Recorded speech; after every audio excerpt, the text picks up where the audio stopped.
Mr. Speaker, we are talking here with Senator Omtata, asking ourselves, why do you need a voter's card when you already have a national ID? And that has been the system in this country, to disenfranchise certain parts of this country. We have been around through electoral processes, and we know that the registration of voters is a first step for rigging of elections.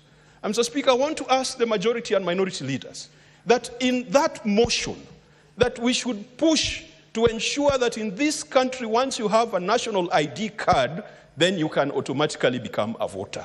Because I've heard the arrogant politicians, those who voted yes to the finance bill last week, saying that Gen Zs will not take them anywhere because, after all, they are not registered as voters. Once you are a citizen, you've got a right to vote. And we should not introduce additional bureaucracies in the name of registration of voters. The last time we did that exercise, this country spent 7 billion Kenya shillings on biometric voter registration equipment. Those are the areas where we could make savings. If we could take that 7 billion that I am sure that the IBC is going to ask for another round of voter registration, that amount of money can take care of the doctors, can take care of the junior secondary school teachers. Mr. Speaker, we have annoyed the Gen Zs by our fake religious fervor.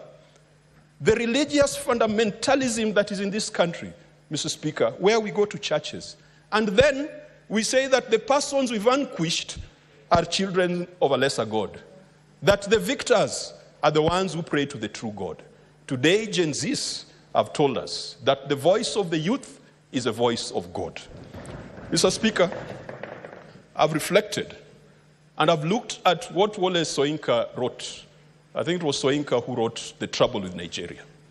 And Soyinka said, it was Chinua Achebe. It was Achebe who did the Trouble with Nigeria. He said there is no problem with the Nigerian land, the Nigerian soil, the Nigerian air, the Nigerian water, the Nigerian seas and lakes. The trouble with Nigeria, as is the trouble with Kenya, is the failure of leadership. It is a cult of mediocrity. It is indiscipline and it is corruption. Mr. Speaker, ever since Achebe made those very, very interesting remarks more than 20, 30 years ago, Kenya has not learned a lesson. I am so happy about this revolution that our young people have brought upon us, because it is going to change the architecture of our politics. Before, the people who mattered were the leaders and owners of parties. Today, the true bosses are the youngsters, the Gen Zs, our brothers and sisters, our sons and daughters. Mr. Speaker, I heard the president say that he wants to set up certain committees to go around the country to find out what the youth want. But why do you ask for a job when you don't know what the people who elected you want, Mr. Speaker? And sometimes we can propose a lot of things, and yet the solutions lie here in this Constitution. We have a chapter or an article, Article 55 of the Constitution, which talks about specific application of rights with respect to youth. And so instead of the president wasting taxpayers' money with another BBI like circus, I invite the president to read Article 55. That says the state shall take measures, including affirmative action programs, to ensure that the youth access relevant education and training, have opportunities to associate, be represented, and to participate in political, social, economic, and other spheres of life, that the youth can access employment, and that they are protected from harmful cultural practices and exploitation.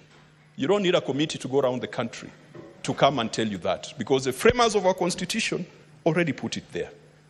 What do the Gen Z want, Mr. Speaker?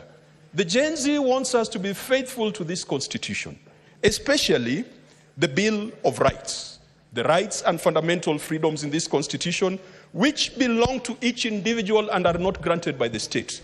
And the responsibility of the state, as far as the rights are concerned, is to observe, to respect, protect, promote, and to fulfill the realization of those rights. Why do you have to set up committees and dialogue teams? And yet, in the Constitution, it says every Kenyan has got a right to life. That right to life is not abortion. Those boys who are felled by snipers